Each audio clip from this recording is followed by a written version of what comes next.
ప్రతిపక్షంలో ఉన్నప్పుడు రేవంత్ రెడ్డి గారు స్వయంగా చెప్పిన మాటలు, తప్పు జరిగితే క్రమబద్ధీకరించండి, రెగ్యులరైజ్ చేయండి, నోటీసులు ఇవ్వండి, కూలగట్టకండి, కఠిన నిర్మాణాలు కూలగొడితే ప్రజలు రెక్కలు ముక్కలు చేసుకొని సంపాదించిన డబ్బులు వృధా అవుతాయి.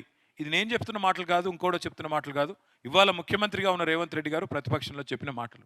అందుకే నేను అన్నది, ఓడ మీద ఉన్నప్పుడు ఓడమల్లన్న, ఒడ్డుకెక్కినాక బోడమల్లన్న అన్నట్టు ఇవాళ ఈ ప్రభుత్వ వ్యవహారం మీ అందరికీ కూడా ఇబ్బంది కలిగించే విధంగా ఉంది. కాబట్టే ఖచ్చితంగా మీ బాధ ప్రభుత్వానికి తెలవాలి, మీ బాధ ప్రజలకు తెలవాలి. ముఖ్యంగా నేను మీకు ఒక మాట మాత్రం మళ్ళీ ఇస్తున్నా, ఈ ప్రభుత్వం నాకు తెలిసి న్యాయం చేస్తుంది అనే విశ్వాసం నాకైతే లేదు.